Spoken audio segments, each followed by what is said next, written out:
Hello, everybody. My name is Aaron, And I'm Jeff. and we are absent. Obviously, the bald one is not here today. He had some other business to attend to.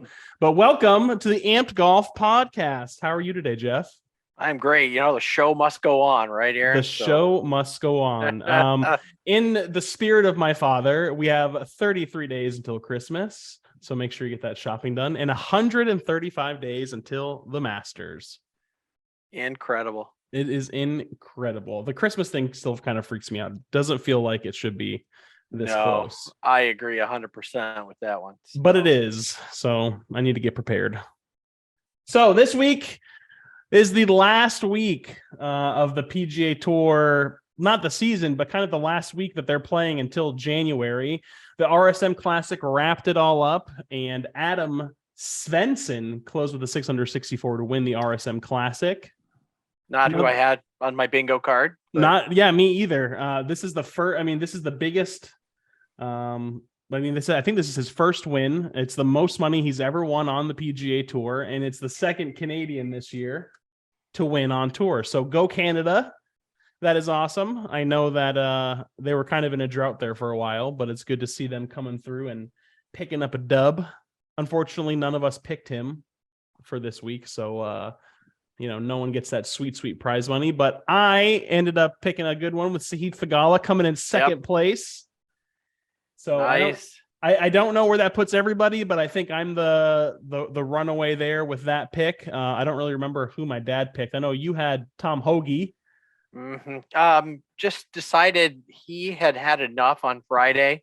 Yeah. Wasn't gonna play anymore. He was tired. He just really wasn't feeling it anymore. Yeah. Wanted the weekend at home. So, that kind of wraps it up for the rest of the year on the PGA Tour. Like we said, the really only things that are going on for the rest of the year are the Hero World Challenge, which is hosted by Tiger, and the next iteration of the match, which will be on December 10th. So 2 good things to look forward to. I'm excited for the match. I think, with those 4, I don't think I was really as excited to watch Phil and Tiger as I am to watch, Tiger, Rory, JT, and Jordan Spieth all together. Yeah, I'm looking forward to this one. So the match, like I'll watch highlights from it, right? Like I'll catch ESPN's, blurbs on it or whatever. Might actually make an effort to watch this one. I think this one will be entertaining. Yeah, for sure. They're going to be mic'd up. There's going to be trash talk. I think it's going to be a good time. And it's only, what is it, like 12? They're only going to play 12 holes? 12 holes. And I think there's betting that goes on. They bet each other on all kinds of stuff, How'd you like to just be with your girl? Hey, 20,000 on that putt. Yeah. Oh, yeah. No big deal. Now I know I think that all goes to charity, or it's for charity that they do that part. Yes, I know that they did. I think it was like maybe Meals on Wheels or something like that, where they would give away so many meals to people, but it does all go to a good cause. So if you can, tune in and watch, because it should be a good time. Yeah. Is it Tiger and Tiger, Rory, JT, and Jordan Spieth. So it's 2v2, right? Yes, and I think it's Tiger and Rory versus Jordan Spieth and Justin Thomas. Okay, yeah. Now I have to watch it. Yeah, it's going to be a good time. No doubt about it. No doot about it. No doot about it. No doot about it. Heading over across the pond to the DP World Tour, Rory McIlroy finished the year as Europe's top-ranked golfer for the 4th time. Excuse me. Saw that. Yeah, so I mean, he's had a great year. That was despite Jon Rahm winning the DP World Championship, which he has had a sneaky good season too. You wouldn't think of it, but he has. Again, Rahm, not who I'd have picked to win that, but and I don't know. He won early. He won something very early, and everybody was like, "Oh, Jon Rahm, it's his breakaway season." And then he went, we didn't really, but he's been around. Yeah, and hanging around. He's won, I think, 3 times this year, and on 3 different. He said that he won 3 times on 3 different continents this year. So cool. that's kind of cool. He said he was kind of in his head and he had a chip on his shoulder because everyone was kind of writing him off the season because he hadn't won a major. He didn't do anything after winning the U.S. Open, and that kind of stuck around with him. He had a lot of weight on his shoulders because of that. Right. Yep. Absolutely. Funny thing is, didn't move him up in the DP World Tour ranking. No. He started the event ranked 5th, won it, and ranked 5th. That's crazy. Are they doing the same? Well, that's not the official world golf rankings. Is it a completely different ranking system? Correct. It's their own DPWT ranking. Right? I wonder if they do the same thing that OWGR does, where if the field is stacked, you don't get as many points technically. So I wonder if that's why he didn't move up as high. Yeah, he only got 21.8 points for beating the 49 other players in the field, but there were 6 of the world's top 5 there. Right. So, and then you had an Adam Svensson who got 37 points for his victory in the RSM. So yep. There you go. Which is kind of crazy. Well, there weren't any top 25 players there. So. Yes. So moving on, LPGA Tour news. So this is really where things kind of get interesting. The biggest winner's check in women's golf history was awarded to none other than Lydia Ko. That's right. There's a cool picture of her with all the, she got all these accolades and trophies. She's got 2 Rolexes and 2 big trophies sprawled out in front of her, plus a $2 million check. That can't be bad. Well, and didn't she get Player of the Year as well? So yes. She got Player of the Year and won this tournament. And the CME group is it's a investment group basically. Right. And they've been a huge LPGA sponsor for a long time, for a really long time. And they've been one of the motivating factors behind trying to get bigger purses for the women's events and some of these other things. So they're not just some, we're going to sponsor an event this year kind of organization. Right. They've been doing it and leading the way and working with the LPGA for a long time. So I'm setting the stage for some of that controversy. Yes, and we will get to that in a second. But I did want to kind of give Lydia some props, because not only did she become Player of the Year, she won this last event, she also led the LPGA in scoring average, strokes gained total, strokes gained putting, short game, short game, putts and greens in regulation, bogey free rounds, birdie or better percentage, and top 10 finish percentage. She led the LPGA. So what I'm hearing is she's not bad at golf. No, not at all. She's really, really good at golf. Been playing 8 years as a pro, right? She joined the tour in 2014. Her career earnings now over $16 million. So that's crazy. Good for her. Yeah. But listen to this production: 108 top 10 finishes for Lydia Ko. 108 in 8 years. Yeah. In 8 years. So incredible. Just this year alone, 14 top 10 finishes. That's insane. That's just, she's kind of in a league of her own a little bit there. I feel like she always is giving herself a chance to win. Right. She's had 19 career victories, 3 of which came this year. So it was kind of hard to give anybody else Player of the Year. I think Lydia Ko was the front runner, first to lose, if you will, and maybe even then she wouldn't have. But she's just, I love Nelly and I love Lexi, and I talk about Lexi all the time. And truth be told, I have a dog named after Lexi Thompson. Sorry, Lexi. She's cute too. And the dog. Sorry. Yeah. But Lydia Ko has just really, really been a prolific women's golfer for her entire 8-year career thus far. So and she's still so young. It's so crazy to think that she's already been on tour almost a decade. Yeah. And she's 22, 23, 24, something like that. She joined when she was young. But this year has seen so many different players win on that tour. So for somebody to take 3 home, especially this last event, a big one. That explains why she would be Player of the Year. Yeah, it's really cool. It's something that when my dad and I started this podcast for, almost 2 years now, we've been saying that it'd be awesome to see women make more money, and it's happening. She took home a check for $2 million. That's more than, I'm pretty sure that she made more than Adam Stevenson did this week. Yeah, she did. Svensson's check was 1.6 million, I believe. She took home the $2 million check. Also, in additional news, talking about purses, next year's purse total for the ladies is going to go over 100 million. Yeah, with fewer events actually. So they're cool. gonna have 4 fewer events despite adding 4 new venues next year. So cool. So their checks are just gonna keep getting bigger. Yeah, that's awesome. Yep.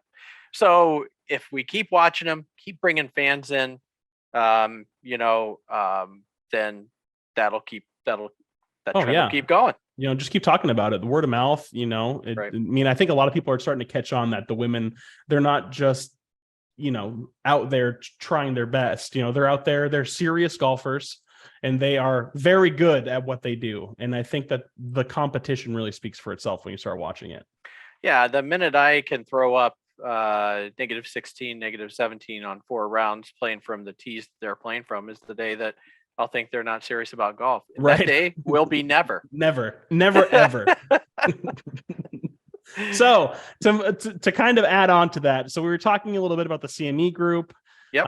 I'm just going to go. So my dad sent over a big, email with a bunch of talking points. So I'm just going to go on his words, what he has here, so that we can give all of you kind of a good gist of what's going on. So less than 24 hours before Lydia Ko received the LPGA's richest prize for winning the CME Group Tour Championship on Sunday, the man mostly responsible for that $2 million check, CME Group Chairman and CEO Terry Duffy, was a little embarrassed because he had put together this special players dinner for a select few LPGA, tour members.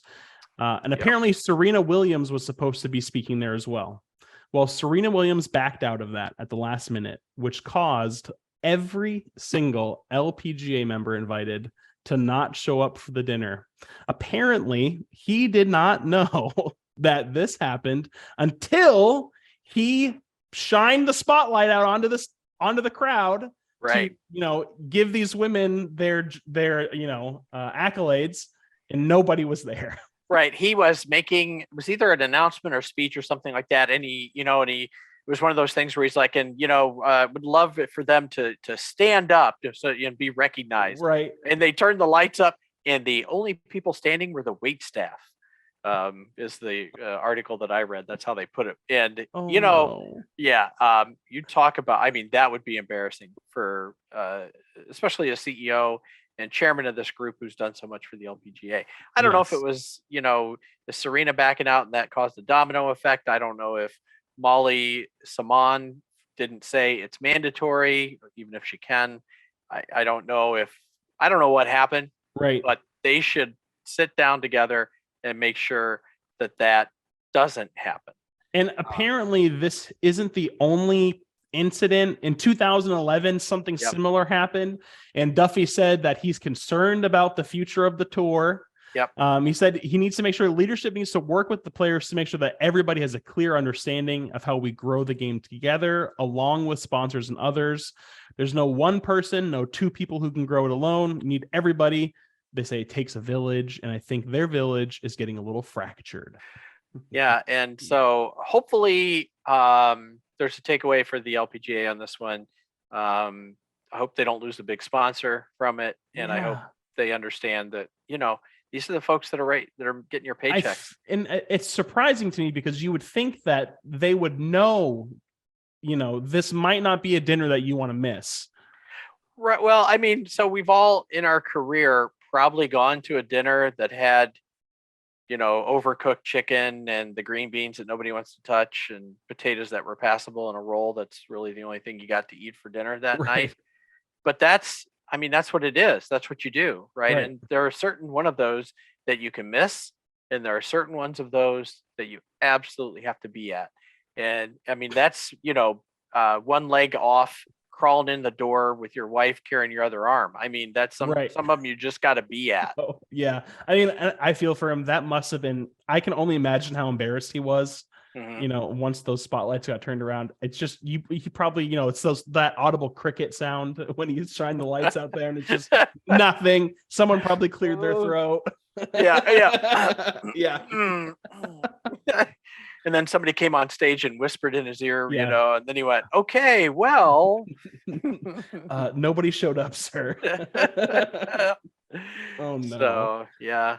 So Yeah. that's It's embarrassing. And again, that should be something where you would think that all these players have some sort of PR agency working for them. They had someone in their ear going, "You need to be at this dinner. This is an important event that you need to attend to."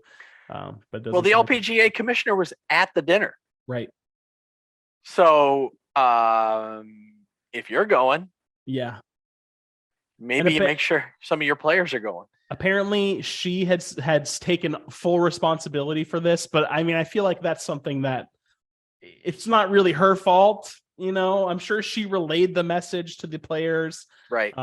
There could have been some confusion as to when it started or the day potentially, but you'd think that would be something like, "Hey, don't forget." Well, 11 of them RSVP'd to the dinner. Yeah. And then backed out when Serena backed out. That's crazy. So, yeah. So I think everybody kind of knew there was a dinner. Yeah. But, live and learn. I hope they learn. It is a different generation of players at this point. Right. Somewhat from the 2011 incident. It's not completely, obviously. So there's veteran players on the LPGA, but, you got your new young group. And I think that they need to, be there and show up, especially your Lydia Ko's and other folks who are the big names who are getting recognized. So yeah, for sure. So to continue adding on to people backing out of things, we're going to go into Honda has announced that they are ending their sponsorship with the PGA Tour next year. So yeah, that is interesting because they've been doing it for a long, long time.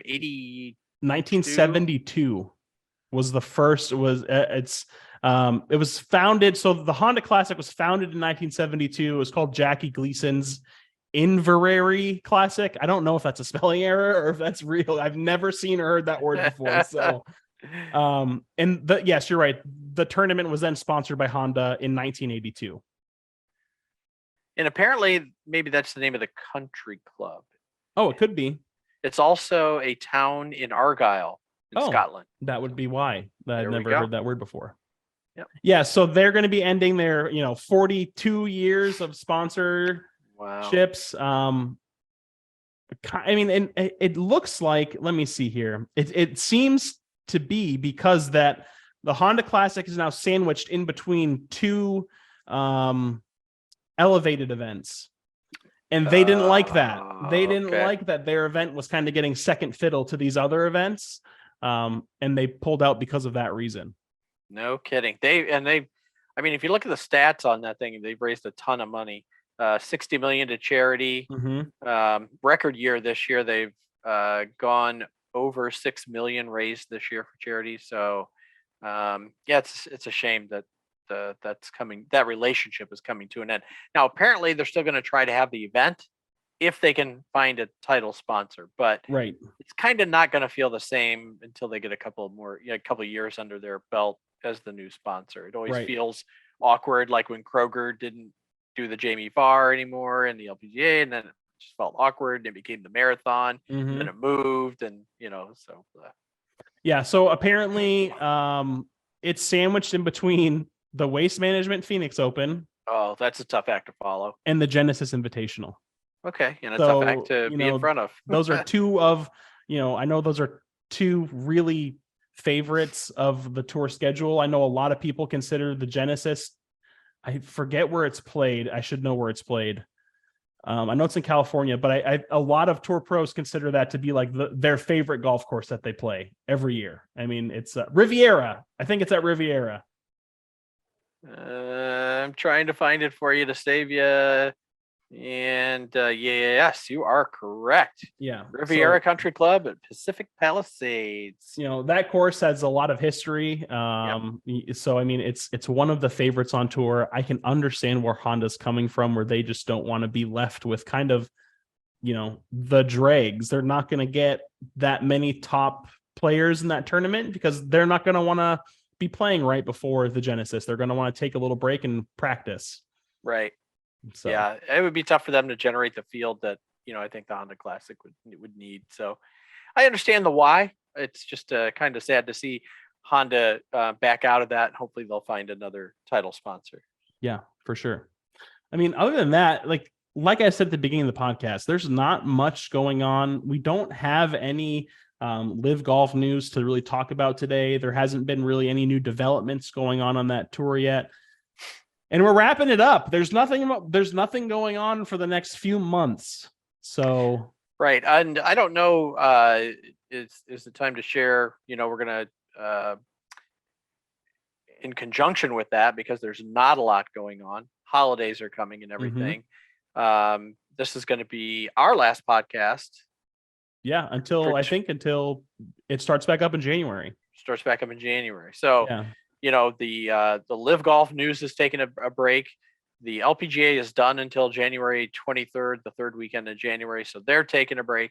Is the PGA done until this year? Yeah, until January, until they go to Hawaii in January and start back up again. But there's a couple things going on. Like I said, the Hero World Challenge and the match, which who knows, we might do a podcast in between to kind of talk about that stuff as it happens. But, rather than bog you guys, the listeners, down with filler and stuff that, we don't want to get on here and just talk for an hour about nothing. We want to make sure that we have some stuff to bring you guys.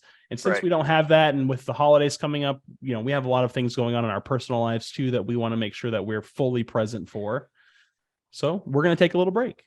Yeah, absolutely. But like you said, probably a special, I shouldn't say probably, maybe a special episode for the match, which will be very entertaining.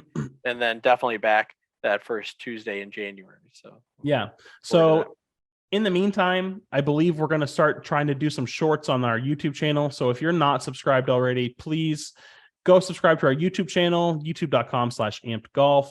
The website, we also have a new website live. I don't know if you know that, Jeff, but we did get that all up and running.